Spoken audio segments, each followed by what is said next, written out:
as gunshots echo across the wind-swept, snow-covered reaches of the wild Northwest, Quaker Puffed Wheat and Quaker Puffed Rice, the breakfast cereal shot from guns, present the challenge of the Yukon. It's Yukon King, swiftest and strongest lead dog of the Northwest, blazing the trail for Sergeant Preston of the Northwest Mounted Police in his relentless pursuit of lawbreakers. On, King! On, you huskies! Gold discovered in the Yukon. A stampede to the Klondike in a wild race for riches. Back to the days of the gold rush. With Quaker Puffed Wheat and Quaker Puffed Rice, bringing you the adventures of Sergeant Preston and his wonder dog Yukon King as they meet the challenge of the Yukon.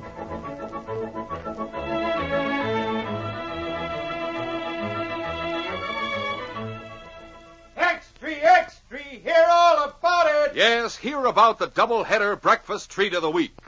Ask Mom to serve delicious Quaker Puffed Rice and Quaker Puffed Wheat together in a cereal dish, separating those two keen, ready-to-serve cereals with fresh, stewed, or canned fruit. Yes, enjoy both kinds together. Just try it. Boy, it's delicious. Quaker Puffed Rice and Quaker Puffed Wheat are shot from guns to make 'em bigger and better tasting. Crisp, tender, shot through and through with swell nut-like flavor, too. Tomorrow, eat rice and wheat shot from guns together. There's a treat, Quaker Puffed Rice and Quaker Puffed Wheat.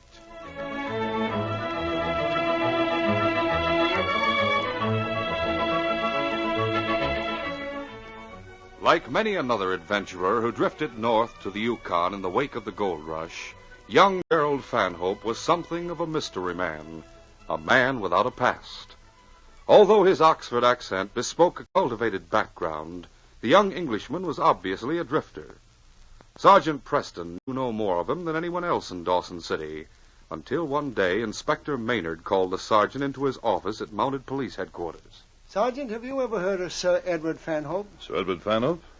Why, yes, I have, Inspector. An English general, isn't he? That's right. They're a fine old military family, the Fanhopes. Been fighting England's battles since the days of Richard the Lionhearted. Anyway, I have a letter here from Sir Edward. Oh? It's about his son, Gerald Fanhope.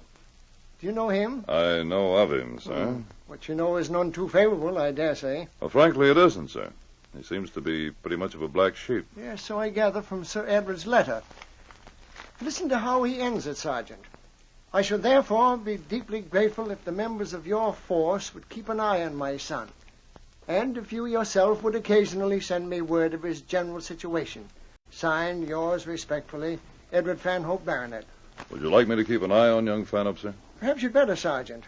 We weren't sent out to the Yukon to play nursemaid to aristocratic young scamps. The force has never yet turned down a request for help of any quarter, high or low. It was later that same afternoon at the Monte Carlo Cafe that Lou Jarvis, a notorious gambler, walked up to the table where Lola Bruce, the dark-haired cafe songstress, was seated with young Gerald Fanhope. Well, there she is, the Yukon flower herself.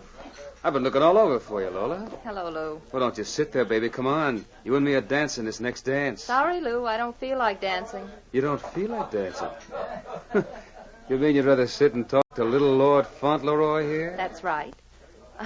Unless I'm boring him too much. Boring me? Of course you're not boring me, Miss Bruce. Well, you're not acting very enthusiastic. Oh, but I am. I think your conversation is most delightful, you know. What?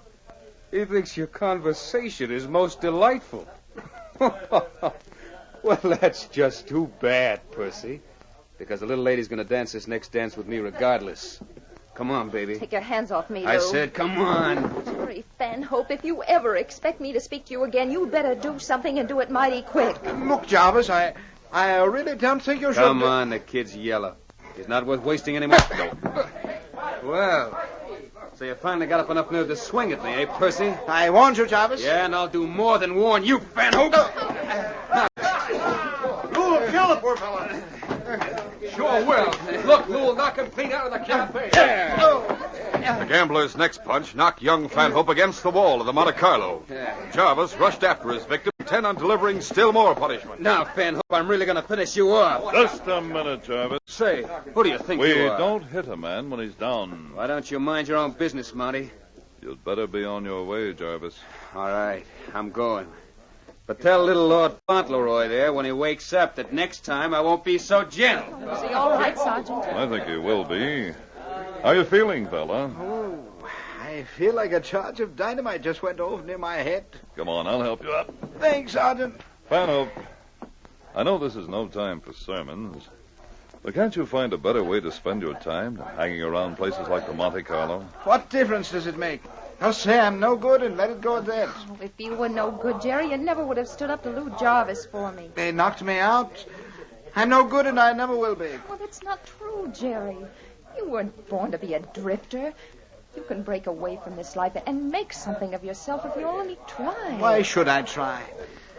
I've lost every friend I ever had. Even my father's disowned me. Wouldn't you try again? For my sake? Lola, are you trying to tell me that you... What if I am? Sergeant, do you think there's any hope for me? You're as good a man as the next, Jerry. You'll only give yourself a chance.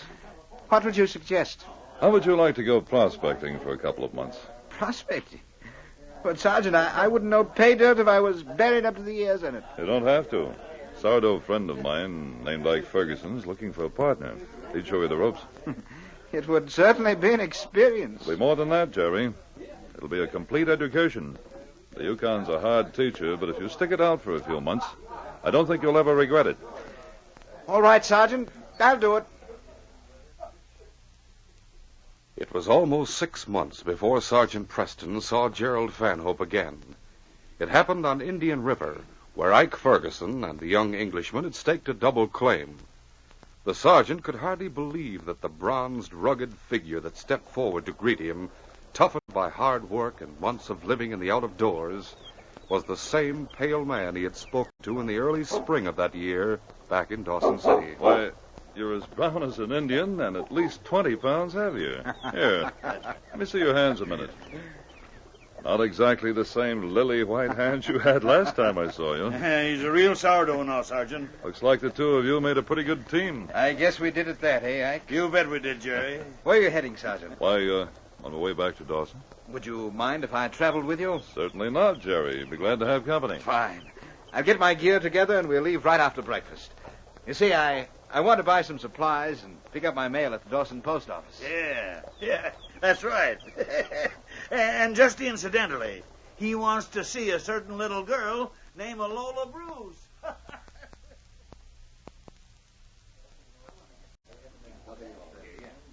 The Dawson post office was crowded as Gerald Fanhope stepped up to the window to get his mail. All right, young fella, what can I do for you? Have you any mail for Gerald Fanhope, general delivery? Gerald Fanhope, eh? Well, let me see. Unnoticed by young Fanhope, Lou Jarvis was standing not far behind him in the line that had formed at the post office window. The gambler had not recognized the young Englishman until he heard his name spoken and repeated. Fanhope. Well, for Pete's sake, if it isn't little Lord Fauntleroy. Yeah, here's one for you, mister. A letter from England. Thank you. As Gerald Fanhope stepped away from the window, he slid open the envelope, and after removing its contents, tossed it carelessly away. Lou Jarvis' keen eyes noted the engraved crest on the envelope, and after Gerald Fanhope had left the post office, the gambler casually picked it up and studied it. Edward Fanhope, Baronet, Fanhope Hall, Sussex. Hey, that must be Fauntleroy's old man. I wonder if... Yeah, Fauntleroy. It looks like you're going to be worth real money to me. After leaving the post office, Lou Jarvis went straight to the back room of the Monte Carlo Cafe, where he found his partner Keno dealing himself a hand of solitaire. Well, so you got back from the post office, huh, Lou? Yeah, I'm back, Keno. Listen to what I got to tell you. What's up? Remember that Chichaco named Fanhope that used to hang around here? Fanhope? Oh, yeah, that limey that you beat up. Yeah, on. that's the one. I just found out that his father's a baronet. A what? A baronet, that's a nobleman or something over in England. He's even got a coat of arms on his stationery. Now, what about it? What about it? The old coot's probably rich. Yeah, suppose he would be. Suppose we were to nab young Fanhope here. Keep talking. We write the old man and tell him we're holding little Lord Fauntleroy for ransom. For a reasonable consideration, $10,000 will let the kid go without hurting him. And if the old man don't kick through with the money... That'll be just too bad for young Fanhope. Jarvis, I think you really got something there. Is it a deal? Yeah, it's a deal. Well, what do we do first? First, we gotta lay our hands on young Fanhope. He was out in the cafe just a few minutes ago looking for Lola Bruce. What happened? They told him she was working at Regan's place, and the kid asked directions how to get there. Oh, Regan's, huh? Well, it just happens that Mike Regan is a pal of mine. Well, that's what I call convenient. Well, we'll go there and get Regan to look the other way while we nab him. Right, Keno. Get on your parka and let's get going. Away. It was a week later that Lola Bruce came to Sergeant Preston's office at Mounted Police Headquarters in Dawson City and told the Mountie a disturbing story. I'll come right to the point, Sergeant. I think something has happened to Gerald Fanhope. Oh, what makes you think so, Miss Bruce? Well, for the last few weeks I've been singing at a place called Regan's. About 20 miles south of Dawson, isn't it? Yeah, that's right. Anyway, some time ago, Jerry Fanhope came to see me there at the Roadhouse. I talked to him for 15 or 20 minutes, and then I told him I had to go back to my room and change for the next number. Go on. When I came back to sing, I noticed Jerry wasn't around. First, I didn't think anything of it. I thought he'd probably just stepped outside for a while. But he didn't show up for the rest of the evening, and he hasn't shown up since. He simply disappeared. I see. Anything else? Yes. Just before I went back to change, I saw Lou Jarvis and that tough pal of his named Keno come into Regan's. Oh? They were acting kind of funny, and I got the impression something was up. When I came back, Lou was still around, but Keno was gone, and I haven't seen him since then either. What about Lou? Oh, he's been hanging out there at Regan's ever since. He insisted on coming here with me. You didn't refuse? Well, I couldn't without making him suspicious.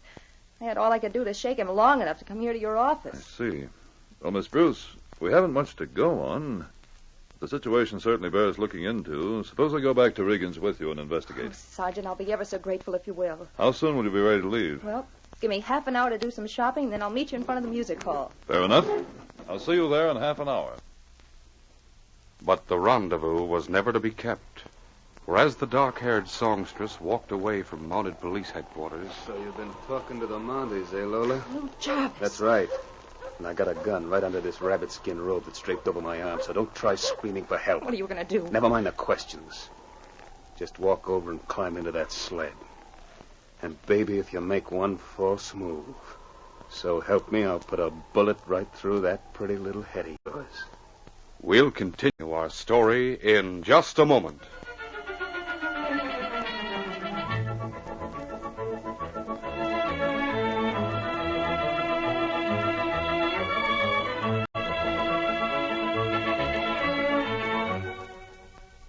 Fellas and girls, look at who's here.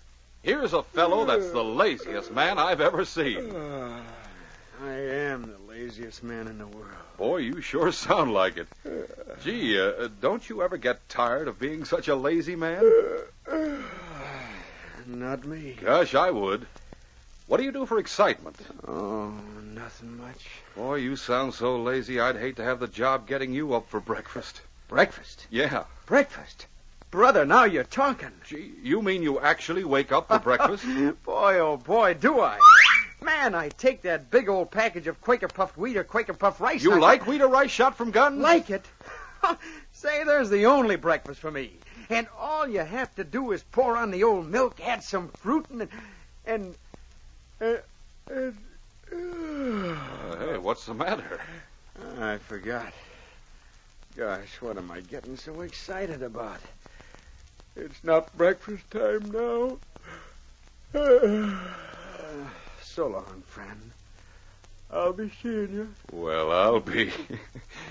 That fellow may be the world's laziest man, but boy, did you see him perk up on the subject of breakfast. And no wonder. Quaker puffed wheat and Quaker puffed rice are just downright swell tasting. They're shot from guns, actually exploded up to 8 times normal size to make them crisp and tender, bigger and better tasting. What's more, these giant premium grains are shot through and through with bang-up nut-like flavor, too. And they're nourishing, furnish added food values of restored natural grain amounts of vitamin B1, niacin, and iron. Enjoy nutritious, delicious Quaker puffed wheat and Quaker puffed rice tomorrow morning. Just remember, it's never sold in bags or bulk. To get the original, crisp, fresh wheat or rice shot from guns, always buy the big red and blue package with the smiling Quaker man on the front. He's your guarantee that you're getting the one and only Quaker puffed wheat and Quaker puffed rice, shot from guns.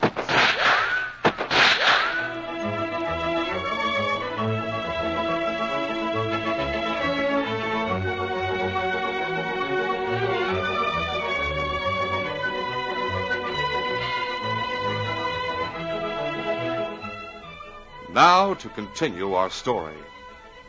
Lola Bruce was captured as she left the office after talking to Sergeant Preston. Later, when the Mountie and King went to keep an appointment with the girl, the great dog called his master's attention to something lying on the snow-covered sidewalk. What is it, King? Oh, a woman's handkerchief. Let's have a look at it. There's two initials on it. L.B. That could stand for Lola Bruce. Well, King, if you say she went that way, that's the way we're going. Up front, boy. On King! On! 2 hours after Lou Jarvis captured Lola Bruce and forced her into his sled at gunpoint, the pair arrived at a lonely shack well hidden in the mountains north of Dawson City. All right, inside, Lola. Come on. Jerry! Lola, so they got you, too. Never mind the small talk. Just step inside, Lola. What's up, Lou? How come you brought her here? She got wise. Squealed to the Mounties. The Mounties? Yeah, don't get excited. She didn't tell him anything. What makes you so sure of that? Because she didn't know anything. She got suspicious, that's all. Oh, what are we going to do with her? Fix her the same as we'd fix any other squealer. We can attend to that later, though. Meantime, tie her up. All right. Come here, sister. Okay, don't Listen, push. Keno. You too, Jarvis. If either of you harms a hair on Lola's head, I'm warning you, you'll pay for it. Look who's talking big.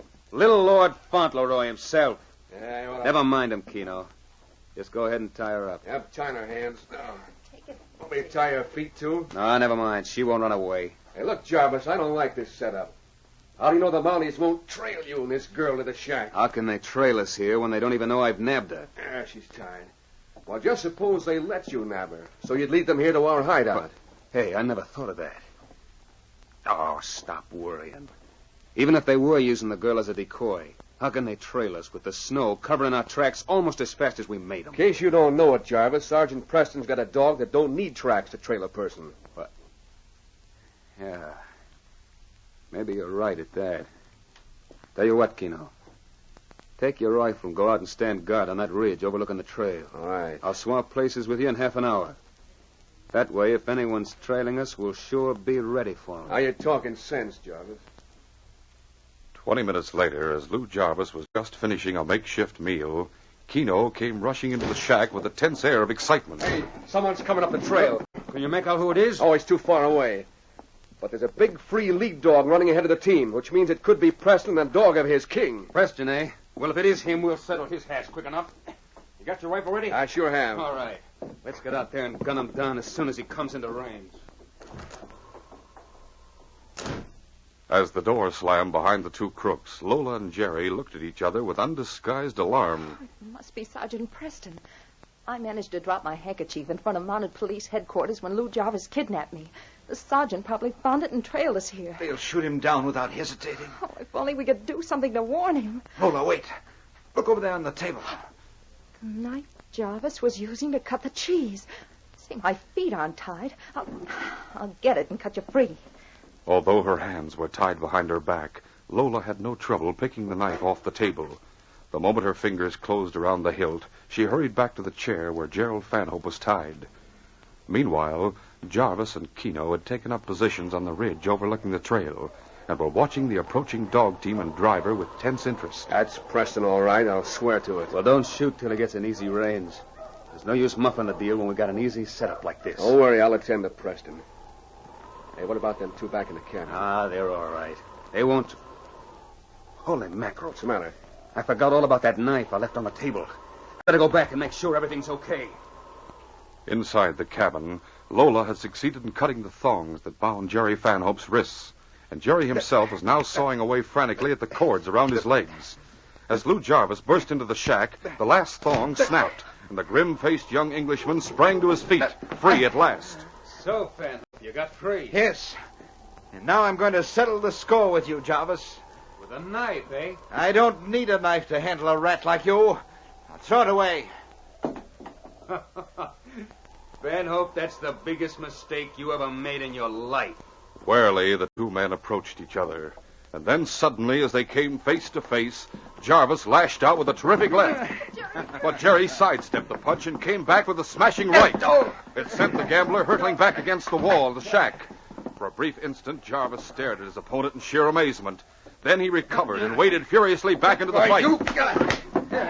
A moment later, the two men were trading punches in a wild slugfest that surged back and forth inside the tiny cabin.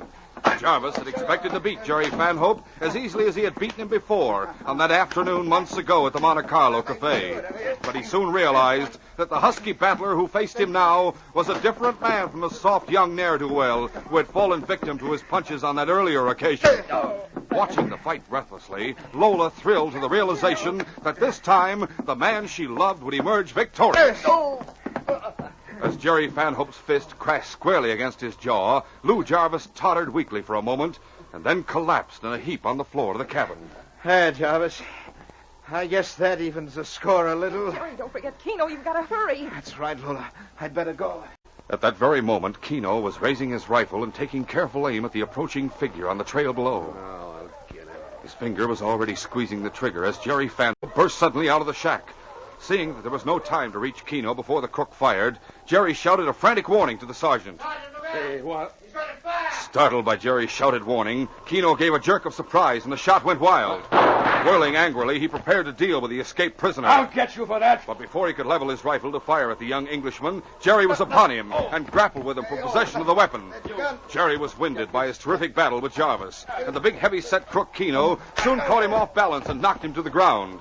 But as the crook clubbed his rifle and prepared to bring the stock smashing down on Jerry's head, he himself went down before the savage onslaught of a great snarling dog. No, help! Help! Get him off! A moment later, Sergeant Preston had reached the top of the slope and had taken charge of the situation. Help! Get this dog off me, Sergeant! All right, King, back boy. On guard. Get up, Keno. You all right, Jerry? Never felt better in my life, Sergeant. Good. Get his rifle, will you? Yes. Now then, Keno. You're under arrest in the name of the Queen for kidnapping and attempted murder.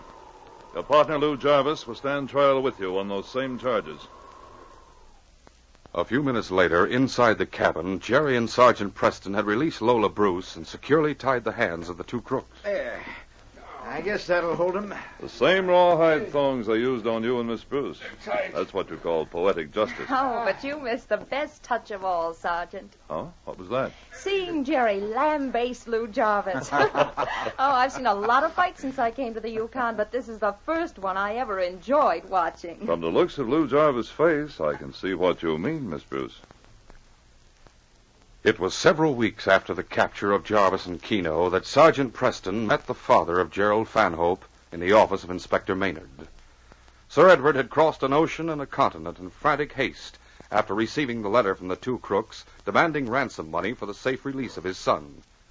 As the sergeant listened to the bluff, red-faced old military man blurt out his remarks, he realized that Sir Edward was laboring under deep emotion. I can't tell you how grateful I am to you both for rescuing Gerald from those criminals. I feel that perhaps I've been a little too harsh on the boy. After all, his mother died when he was very small, and I myself never had time to bring him up properly. Oh, he's weak, of course, always has been and always will be, I presume, but that can't be helped. What can't be cured must be endured, as they say. Oh. Inspector, how soon can I see him? Oh, you can see him right away, Sir Edward. Unless I'm mistaken, he's waiting in Sergeant Preston's office. That's right, sir. I'll go call him. Jerry, you come in now? As I say, the boy has never been strong, and I realize now that... Gerald! Hello, Dad. What? but you've changed. You're not the scrawny, dissipated lad that left England. Why, you're huskier than I am. Yes, I guess I have changed a bit, Dad. Thanks to Sergeant Preston here. Sergeant, I don't understand all this, but I want you to know Don't that... thank me, Sir Edward. The credit belongs to Jerry himself for having the grit and determination to make himself over. And maybe I should add that a little of that credit belongs to a girl named Lola. I want you to meet her now, Dad. Mm-hmm. Come here, Lola. Here she is, Dad. The future Mrs. Gerald Fano. How do you do, sir? Well, congratulations, my boy. Congratulations. Thank you. She's as pretty as a picture. But I say, do you think that you can wait with the wedding until we all get back to England? I'm not going back to England, Dad. Not going back? Oh, but you must. Why, there's the family estate. There's no reason why we can't get you a commission in the Guards. But I don't want a commission in the Guards. I like this country, and I want to stay here. Stay here? But, Gerald, what will you do? Frankly, sir, I was thinking of joining the Mounties. The Mounties? But you can't...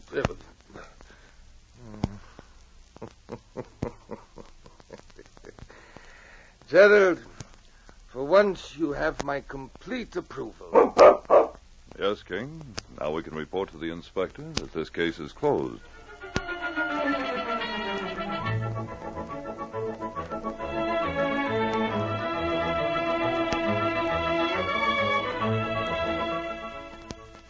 In just a moment, Sergeant Preston will give you a preview of Wednesday's adventure. Fellas and girls, have you started building your swell new complete Quaker model farm? Listen. That's Bossy the cow. And that's Topsy the Shetland pony. Now these and 44 other detailed scale models of farm animals, farm buildings, and equipment all come with packages of Quaker puffed wheat and Quaker puffed rice. They're at your grocer's now. 46 different models in all on 8 different packages. You get as many as 6 exciting models to a single package. They're yours at no extra cost. There's no delay. Ask Mom today for Quaker puffed wheat and Quaker puffed rice, the breakfast cereals shot from guns. These radio dramas, a feature of the Challenge of the Yukon Incorporated, are created and produced by George W. Trendle, directed by Fred Flowerday, and edited by Fran Stryker. The part of Sergeant Preston is played by Paul Sutton. They are brought you every Monday, Wednesday, and Friday at the same time by Quaker puffed wheat and Quaker puffed rice, the breakfast cereal shot from guns. Listen Wednesday when Sergeant Preston and Yukon King meet the challenge of the Yukon in the case Dead Man's Map. When I took the mail to the town of Big Tree, there was a map for Jesse Trent. It showed the location of a valuable gold claim. Of course, there were unscrupulous men in town who heard about the map and wanted to steal it. But they found King standing in their way. When they plotted to get rid of King, amazing things began to happen. Be sure to hear this exciting adventure Wednesday.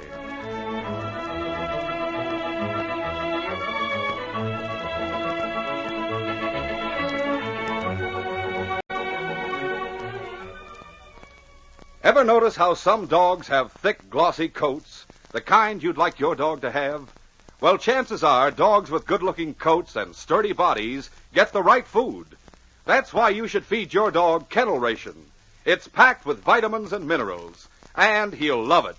You can actually see the chunks of lean red meat in every can, choice cuts of U.S. government-inspected horse meat. Have Mom get Kennel Ration at her favorite dealer today. Kennel Ration, first in canned dog food.